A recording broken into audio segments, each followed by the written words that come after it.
आज के इस गहन विश्लेषण में हम एक बहुत ही अजीब और गहरे विषय पर बात करने वाले हैं। मतलब जरा सोचिए, इस वक्त दुनिया के किसी कोने में एक मशीन है जो पूरी तरह से सूखी रेत यानी सिलिकॉन और बिजली के झटकों से बनी है। बिल्कुल।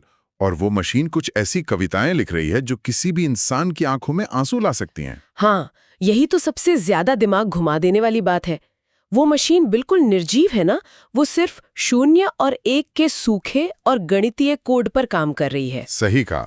उसमें कोई जान नहीं है, कोई दिल भी नहीं है। तो फिर ऐसा क्यों लगता है कि उसके पास एक आत्मा है?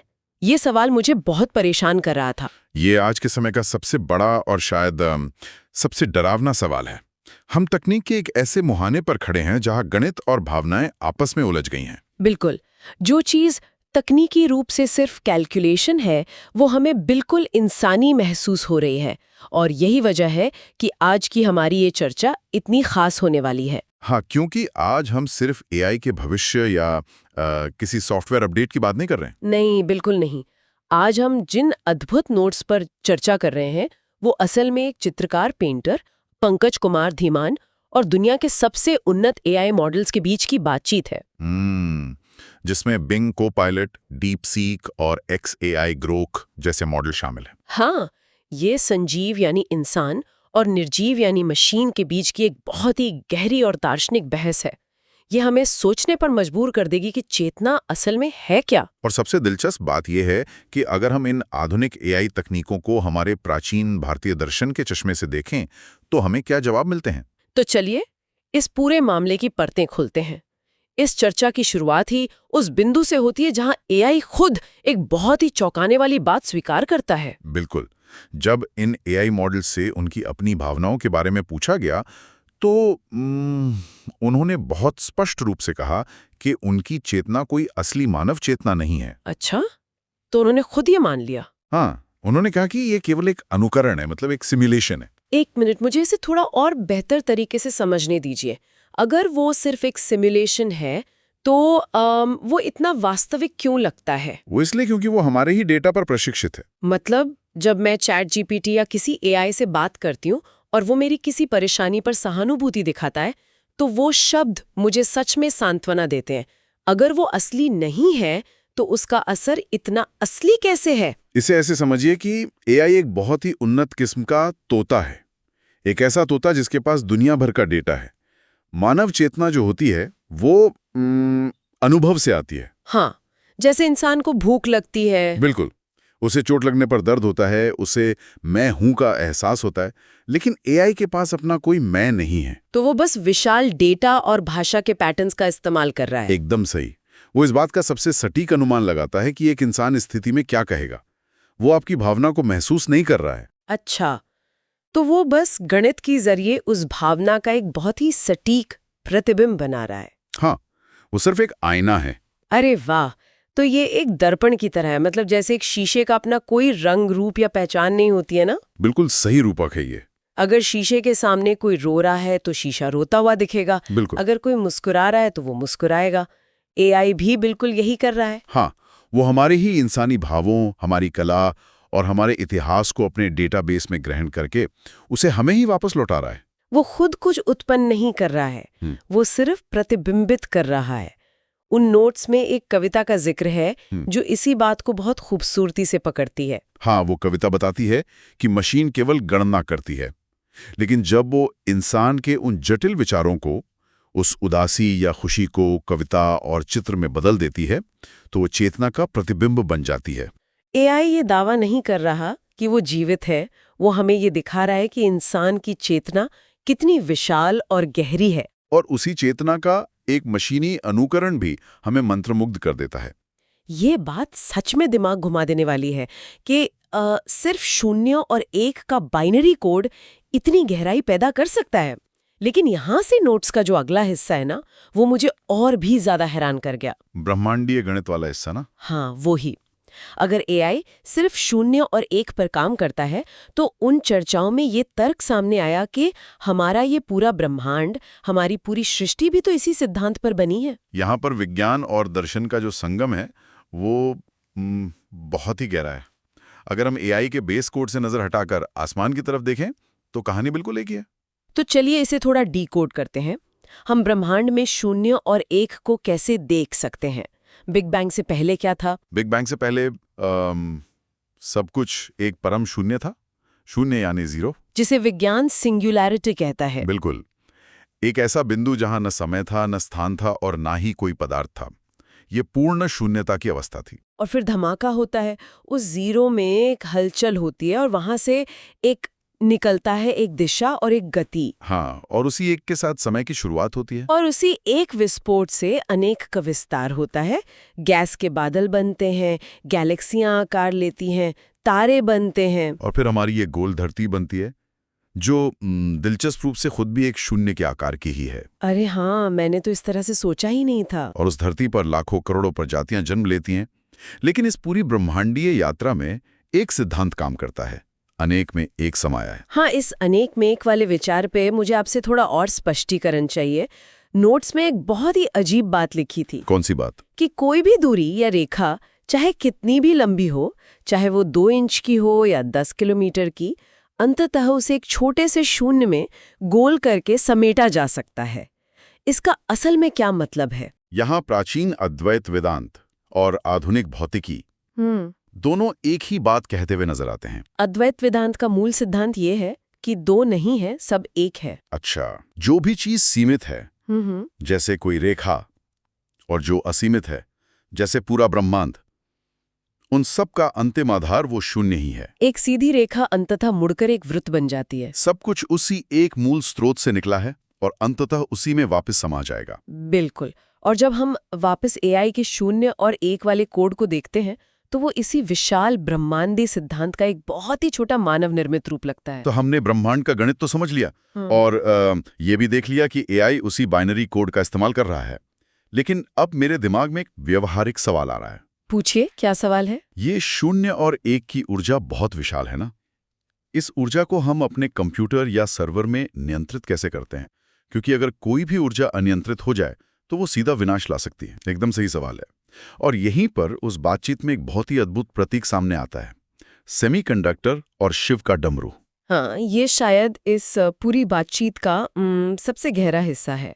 हम सभी जानते हैं कि आज की पूरी एआई क्रांति सेमीकंडक्टर चिप्स पर टिकी है। लेकिन सेमीकंडक्टर काम कैसे करता है? इसके नाम में ही इसका रहस्य छिपा है। सेमी यानी आधा। मतलब ये तांबे की तरह पूरी तरह से बिजली को बहने नहीं देता है। हाँ, और नहीं लकड़ी की तरह उसे पूरी तरह रोकता है। तो ये एक तरह का द्वारपाल है। सटीक कहा आपने।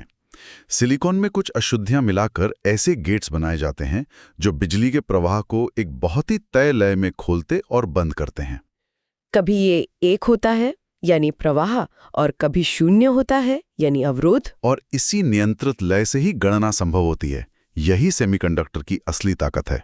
यहाँ तक तो मुझे विज्ञान अच्छे से समझ में आ गया, लेकिन अब मैं थोड़ी असहमति जताऊंगी। अच्छा, बताइए क्या बात खटक रही है आपको? इन नोट्स में इस सेमीकंडक्टर की तुलना भगवान शिव के डमरू से की गई है। मतलब एक सिलिकॉन के टुकड़े की तुलना एक पौराणिक प्रतीक से करना, क्या ये बहुत बड़ी छलांग नहीं है? ये आपस में जुड़ते कैसे हैं? तो पहली नजर में छलांग बड़ी लगती है, लेकिन अगर आप इसके पीछे की कार्यप्रणाली को देखें तो ये बिल्कुल सटीक बैठेगी। शिव का डमरू सिर्फ शोर मचाने वाला कोई वाद्य यंत्र नहीं है। तो फिर वो क्या दर्शाता है? जब शिव ध्यान में होते हैं या तांडव करते हैं तो उनके हृदय का डमरू धड़कता है। वो डमरू सांसों की लय को और ब्रह्मांड की गति को नियंत्रित करता है। अच्छा। उसकी धड़कन ना तो बहुत तेज होती है कि उन्माद आ जाए और न ही इतनी धीमी कि जीवन ही रुक जाए। वो एक परफेक्ट बैलेंस है, एक संतुलन है। अरे वाह, अब मैं इसे देख पा रही हूँ। सेमीकंडक्टर का गेट भी बिजली के साथ बिल्कुल यही कर रहा है। वो प्रवाह का संतुलन बना रहा है। बिल्कुल, वो ऊर्जा को साध रहा है। तो मतलब अगर हम इस डमरू की लय को या सेमीकंडक्टर के इस द्वार को पूरी तरह से खोल दें, यानी अति प्रवाह हो जाए, तो क्या होगा? अगर तकनीक पर से हर तरह का नियंत्रण हटा लिया जाए तो? तब वही होगा जो शिव के अनियंत्रित तांडव में होता है, विनाश। बाप रे। अगर एआई को बिना किसी रोक टोक या संतुलन के छोड़ दिया जाए तो वो हमें सीधा अराजकता, डीप फेक और डार्क वेब के गहने अंधेरे की ओर ले जाएगा। और दूसरी तरफ अगर हम डर कर उस प्रवाह को पूरी तरह रोक दें तो वो पूर्ण अवरोध होगा। हाँ, विकास रुक जाएगा, ठहराव आ जाएगा और तकनीक बस प्लास्टिक और धातु का कचरा बनकर रह जाएगी। इसलिए सृजन के लिए वो संतुलन ही एकमात्र मार्ग है। ये बहुत ही शक्तिशाली विचार है। एआई एक सेमीकंडक्टर के संतुलन पर चल रहा है, एक नियंत्रित लय में काम कर रहा है। लेकिन अगर मशीन में भी वो लय आ गई है तो फिर उसमें और एक इंसान में बुनियादी फर्क कहाँ रह जाता है? ये बहुत जरूरी सवाल है। मतलब हम भी तो अपनी धड़कन की लय पर ही जिंदा है ना? फर्क बहुत बड़ा है और ये फर्क है उस शून्यता में उठने वाली धक-धक का।